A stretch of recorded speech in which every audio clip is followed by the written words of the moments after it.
move on. Once again, a geometry question. PA and QB are the tangents that touch a circle at A and B. So we'll take the figure over here. So we have PA and QB are the tangents that touch the circle at A and B. So PA, so this is the point of tangency. QB, this is the point of tangency. Where AB is the diameter of the circle. Very good, which means O is the center. The 1/5 of the line PB and 4/5 of the line QA are inside the circle. So this part is 1/5 of PB and this part is 4/5 of the line QA. So if I take the entire line, so if I take QA equal to 5x, then this part will be 4x. If I take PB equal to 5y, then this part will be y. Okay, and both intersect the circumference of the circle at CO. It is mentioned that they are intersecting at C. Find the sum of the length of the tangents PA and PB if the radius of the circle is 5. So we have the radius of the circle as 5 units. Okay, so let's go ahead and take a look at this question. How do we solve this? Question number 21, a geometry based question on tangents and circles. You should have attempted this only if you are comfortable with this topic, otherwise you should have left it. But let's go ahead and take a look at this question. I'll straight away go to the diagram, the slide which has a diagram. So drawing the diagram is very, very important. If you draw this diagram correctly, only then will you be able to answer this. Now here they are saying PA and QB, okay, sorry, yeah. So you are basically saying that PA and QB are two tangents intersecting the circles at point A and B, or rather touching the circles at point A and B. AB is the diameter, so O is the center of the circle.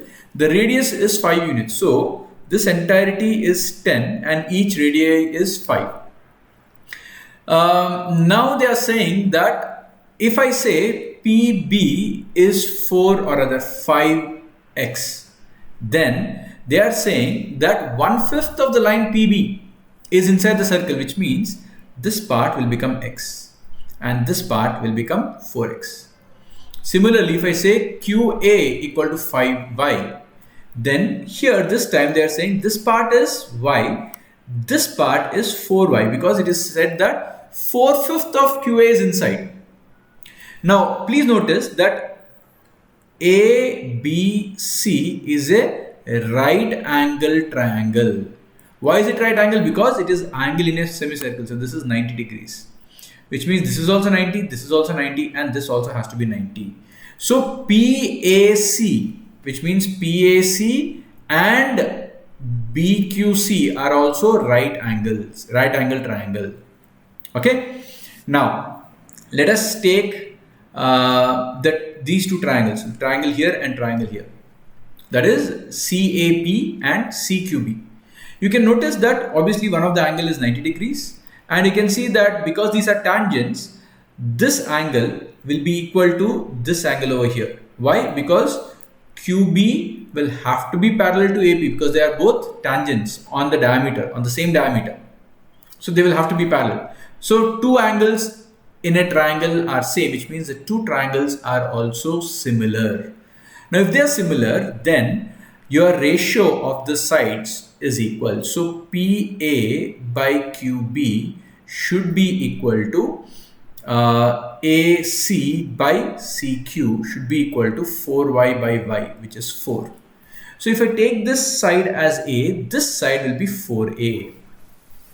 Now in the triangle PAC, it is a right angle triangle, so I can write it as 16a square is equal to 16x square plus 16y square. This gives me a square equal to x square plus y square.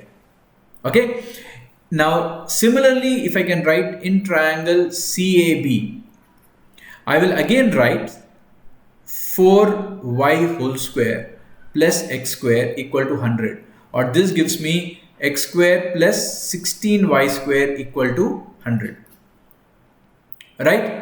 Okay, now let's look at the next triangle. The other triangle that I have with me, I will use, let's say, AQB. This is also a right angle triangle because it is right angle at B. Okay, so what do I get from this? I will get 5y whole square is equal to a square plus 100, or 25y square equal to a square plus 100. So I have three equations and I will try to use all these three equations. So let me use these two first. I will get 25y square is equal to, now what is a square? A square is x square plus y square plus this 100, or 24y square equal to x square plus 100. And now I have one more. So what is this? X square. So 24y square is equal to, what is x square? X square is 100 minus 16y square plus 100, or 20, 30, 40. So 40y square is 200, or y equal to 20 by 40. So that is 5. This is correct. So 16, 20, 30, 40. Yes, so 200 by 40. So 20 by 4, 5. Y is root 5.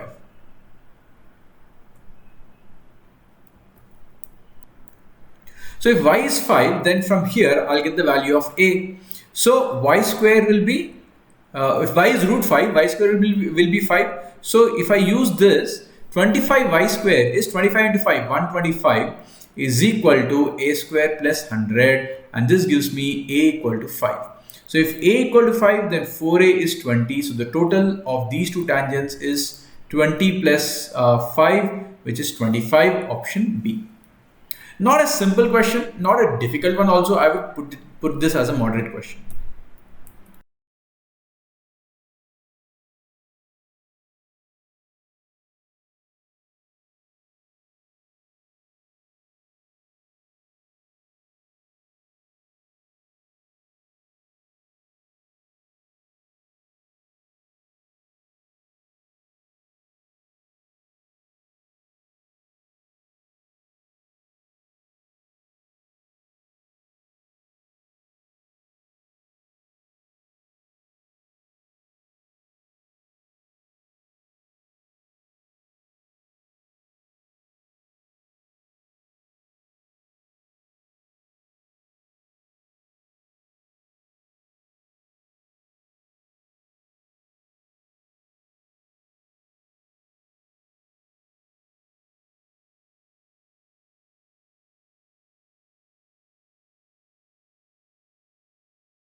Question number 22, time and distance. Let's go ahead.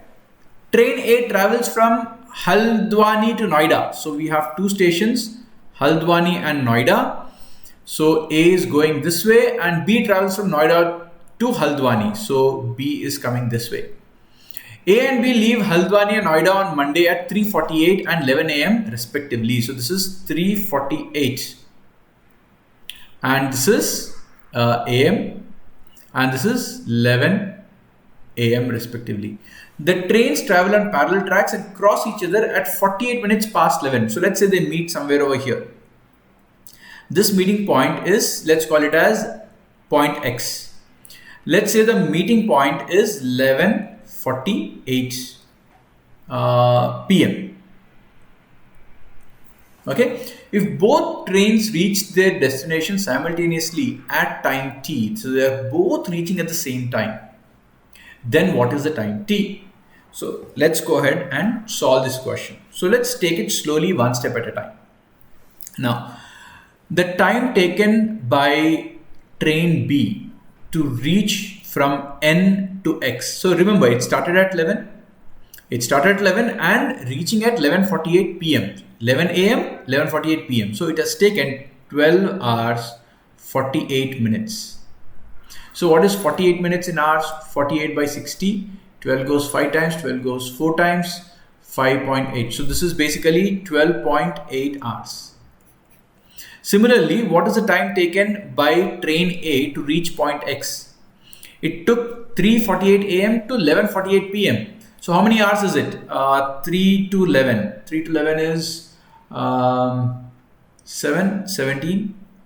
So 3 to 23, right? Yeah. 3 to 23 is 20 hours. Is it 20 hours? Okay, I think I made a small error.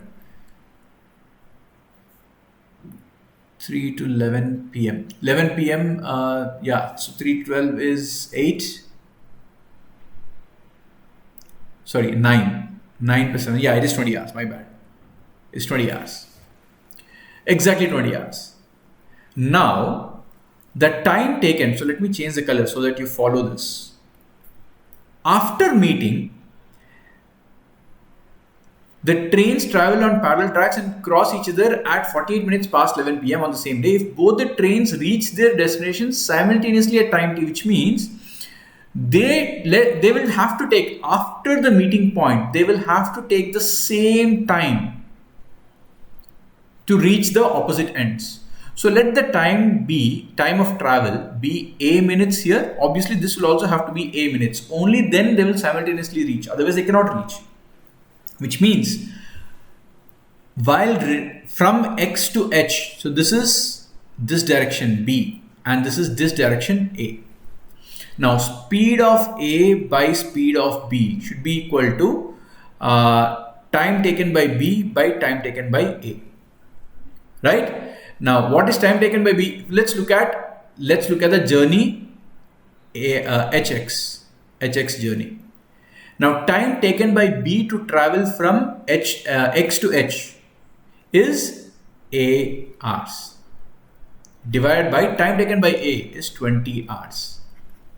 Similarly, for XN journey, speed of A by speed of B should be equal to time taken by B by time taken by A. But this part of the journey, what is the time taken by B? Time taken by B is 12.8 hours. By what is time taken by A? It is A hours. But this speeds ratio did not change. They are traveling at the same speeds, which means these two should be equal.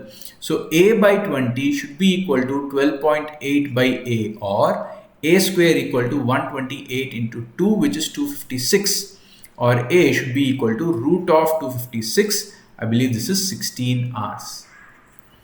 So 16 hours from 11:48 p.m. So how much is it? 11:48 p.m. to add another 16 hours. So if you add 12 hours, it will become 11:48 a.m. Add another 4 hours, it will become 3:48 p.m. So 3:48 p.m. the next day. So Monday is over. The next day is Tuesday, 3:48 p.m. Option A is the correct answer. Okay. So I hope you understood the basic logic for each of these questions, and I hope you've had a wonderful mock. Thank you and see you in the next one.